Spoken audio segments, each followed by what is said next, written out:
unifying efforts, seeking to assert their own authority. For example, the Third Crusade was dominated by figures like Richard the Lionheart and Philip II of France, who prioritized their own agendas. The Fourth Crusade, 1202 to 1204, diverged from its original goal of reclaiming Jerusalem, instead resulting in the sack of Constantinople, undermining papal objectives. 2. Internal divisions. Disputes among Crusader leaders, such as those in the Kingdom of Jerusalem, weakened the papacy's ability to enforce unity. Rivalries between military orders like the Knights Templar and Knights Hospitaller further complicated papal oversight. 3. Waning enthusiasm. As the Crusades dragged on, enthusiasm for these campaigns declined. Corruption, military failures, and the growing economic burden led to widespread disillusionment with papal leadership. Chapter 6. The decline of papal influence post-Crusades. By the late 13th century, the Crusades had largely failed to achieve their original objectives, and the papacy's role in global politics began to decline. 1. The fall of the Crusader states. The loss of Acre in 1291 marked the end of the Crusader presence in the Levant, signaling the failure of the papacy's vision for a united Christendom. 2. Challenges to papal authority. The rise of powerful monarchies in France, England, and Spain diminished the papacy's influence over secular rulers.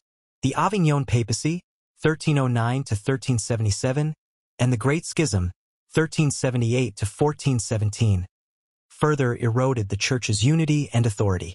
3. Changing geopolitical priorities.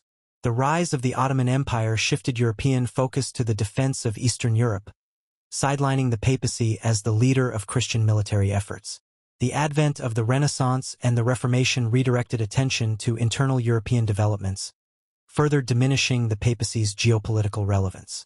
Chapter 7. The long-term legacy of the Crusades on papal power. While the Crusades ultimately failed to secure lasting gains in the Holy Land, they left a profound legacy for the papacy. 1. Centralization of church authority. The administrative systems developed during the Crusades, such as taxation and record-keeping, strengthened the papacy's bureaucratic infrastructure. The concept of a universal. Chapter 8.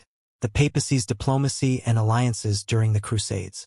The Crusades revealed the papacy's ability to navigate complex political landscapes, forging alliances and managing rivalries among European monarchs, Crusader leaders, and even non-Christian powers. This period showcased the papacy's evolving role as a diplomatic authority and mediator in global politics. 1. Building alliances in Europe. To launch and sustain the Crusades, the papacy relied on alliances with European monarchs and nobles, often navigating their competing interests and rivalries. Cooperation with monarchs.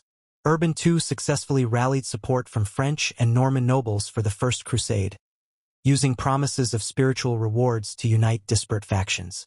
During the Second Crusade, Pope Eugene III enlisted King Louis VII of France and Emperor Conrad III of the Holy Roman Empire, though their lack of coordination led to failure. Managing rivalries. The papacy often mediated disputes between Crusader leaders to maintain focus on the campaign. For example, Pope Innocent III sought to reconcile the competing ambitions of European monarchs during the Fourth Crusade, though with limited success. 2. Negotiations with Byzantium. The Byzantine Empire played a critical role in the early Crusades, serving as both an ally and a source of tension for the papacy. The Byzantine request for aid. Emperor Alexios I Komnenos' appeal for military assistance against the Seljuk Turks was a key factor in the launch of the First Crusade. Pope Urban II saw this as an opportunity to mend the East-West schism and assert papal leadership over the Orthodox Church. Tensions during the Crusades. Relations between Crusaders and Byzantium often deteriorated. Crusader leaders viewed the Byzantines as reluctant allies, while Byzantines resented the Crusaders' territorial ambitions. The sack of Constantinople during the Fourth Crusade, 1204, sanctioned by rogue Crusader forces, was a catastrophic failure of papal diplomacy, further deepening the divide between Eastern and Western Christianity. 3. Engagement with the Islamic world. While the Crusades were framed as a religious conflict, The papacy occasionally pursued diplomatic channels with Muslim rulers to achieve strategic goals. Truces and alliances. During the Third Crusade, Richard the Lionheart negotiated directly with Saladin to secure access to holy sites, demonstrating a pragmatic approach to achieving papal objectives. The Fifth Crusade, 1217 to 1221, included attempts to negotiate with the Ayyubids, though these efforts failed to secure lasting peace. Diplomatic outreach. Pope Innocent IV, 1243 to 1254, sent envoys to the Mongols in an effort to establish alliances against Muslim powers.